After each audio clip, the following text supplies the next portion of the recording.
Hello, lady. You ought to get up and come and join us now. Right up your nose. Come and join us. Leave the brakes off. I see, I thought the show was live. He's dead. Hello, Ned. Hello, Ned.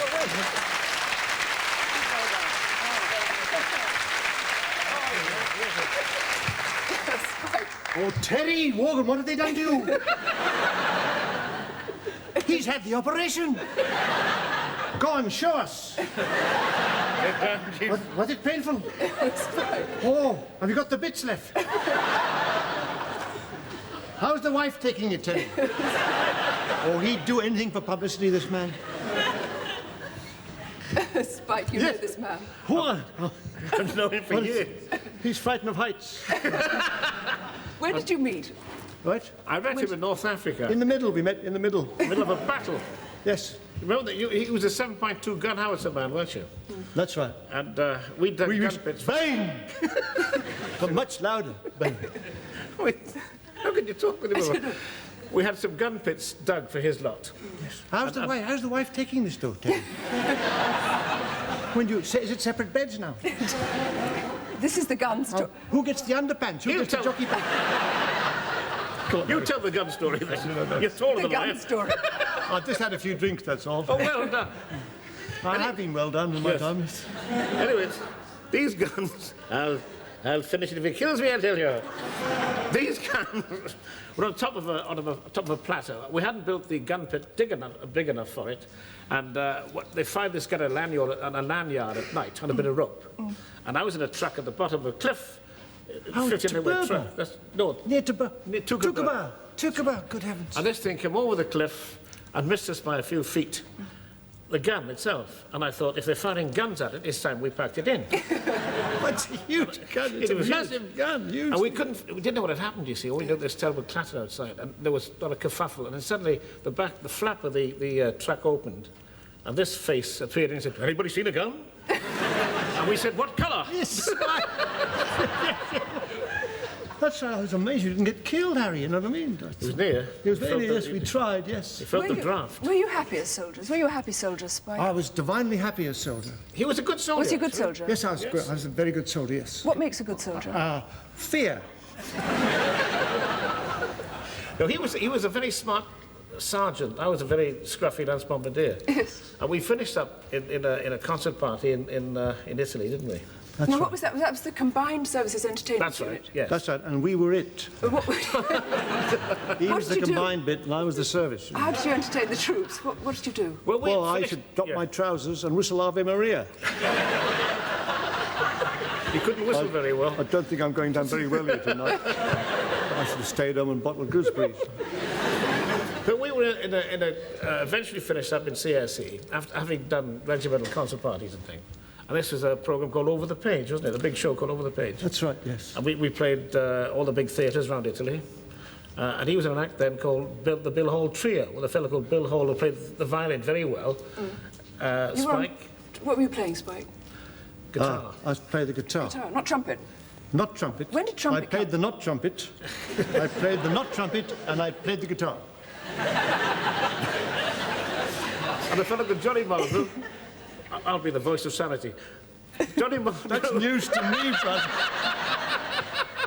Johnny Mulder played the bass. I'm doing this for children in need. Don't worry, I'm not one of these people going to cause a big You really trouble. shouldn't be here. I'm from children doing it for children in need. I've been sponsored by my friends. I don't want to catch it. It's all right, I've been sponsored by my friends. They said if I come on the show, they'll give a huge amount of money for children in need. bless you. And Been I've on got the to show, and stay that's on here wonderful. till the end of the show. No, you mustn't do that. Oh, Off you okay, go. thank you very much. Thanks so much. And thanks for your kind donation. Oh, wait a minute. I should let him stay on, shouldn't I?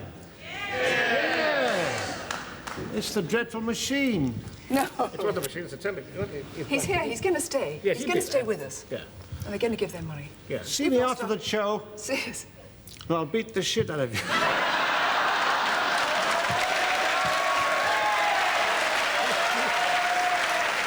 Only joking, only joking. Only joking. At last, To try. unleaded water. And Sure. yes, I just wanted to find out, Spike. I want to talk about trumpets. Listen, loves and hates in music. music. I want to talk about music for a bit. I'm married to a musician and music's important to me. Is it important to you? Yes, I'm a musician and also a composer. Believe it or not, last month, my mother lives in Australia, in Woy Woy, and for the 200th centenary of Australia, I wrote a piece for Grand Waltz of Brisbane Waters, which was performed by the Gosford Symphony Orchestra at Sydney Opera House last month. How about that? It's very strange to see Beethoven, Haydn, Spike Milligan, Chopin. Yes, that's that bit over. But what's your hates? You've got hates. I know what you hate. I'm going to say it. Muzak.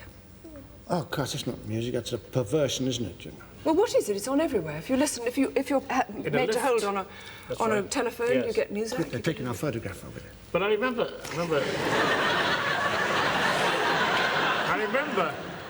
you taking a Muzak thing off the wall once. I pull it off the wall in lifts, you know. Well, you get into a lift, and they start a piece of music, and by the time you get to the fourth floor, it hasn't finished.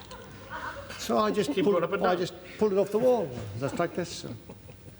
When you left the army, and you really were the one who introduced everybody to each other of the Goons. Well, I met Spike, as I say, he introduced me to each other. Yes, and each other to you. And you brought Mike Benteen and Peter Sellers together. That's right. We used to meet at the Jimmy Grafton's pub. I met Mike Benteen at the Windmill after when he played there. Yes, they were making flour and bread. Windmill Theatre. At the Windmill Theatre, making flour and bread. Okay, have it your own way. Thank you. Thank you for that desperate clapping. Give the lady a chance. When the Goons started, yes. Who invented the idea? How did they arise? And didn't you write the scripts?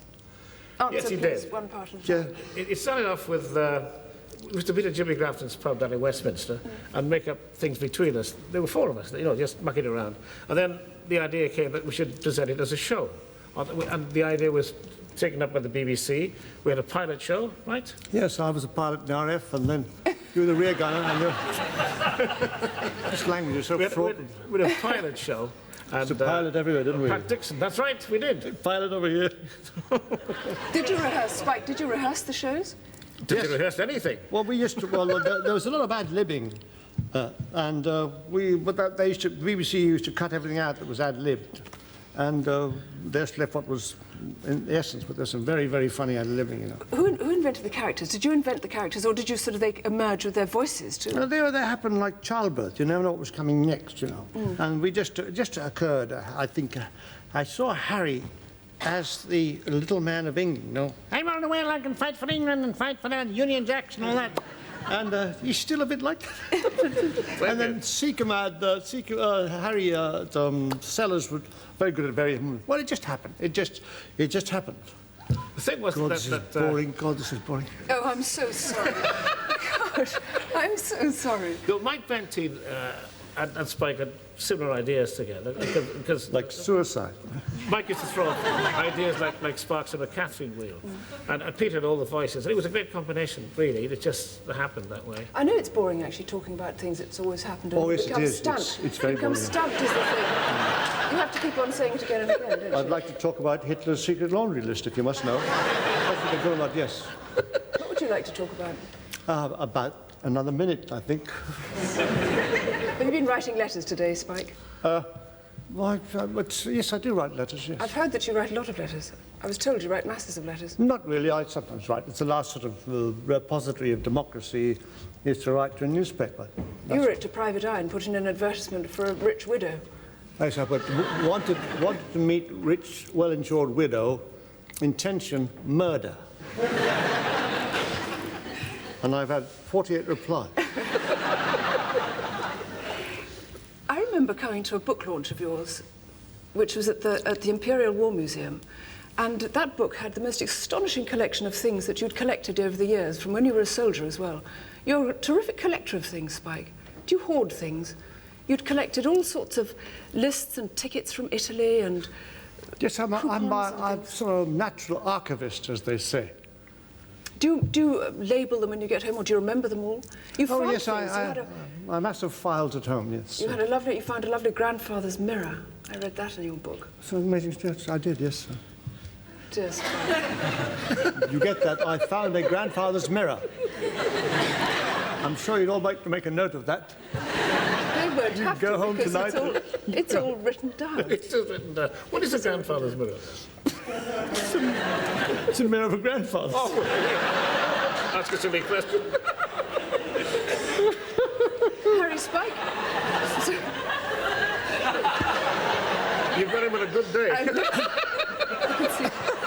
I'm going to pursue my railway line to the end if it kills me. Indeed, go on. This man once said that Peter Sellers, I'm jumping back again to Peter, Yeah. who I didn't work with in a film, although it was billed Peter Sellers and other people Yeah, filmed. yeah. He died before I got there. This man said he was a genius and a freak. He died before you got there, did he? Yes, do you remember those He didn't extraordinary... know. He should have hung on for another half hour, shouldn't he? Do you remember those extraordinary films they made after he died, the Pink Panther Yes, I films, remember. where They they took used all the offcuts, and I was in them, but Peter, of course, was... No. But I remember, do you know how he proposed to Anne Howes? He said to her, "I love you. Will you be my first wife?"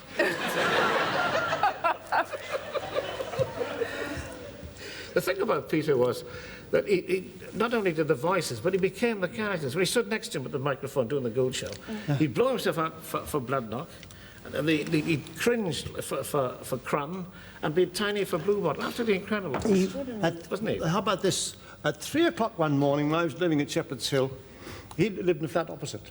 3 in the morning, there's a knock on my door. And I usually shout. I shout to the letterbox, "There's a check in the post." All of it. I opened the door, and Peter Sellers was standing there naked, with socks and shoes, umbrella, and a trilby hat. And he said to me, "Do you know a good tailor?" Spike, Milligan, Harry Segan, thank you very much indeed. That's all.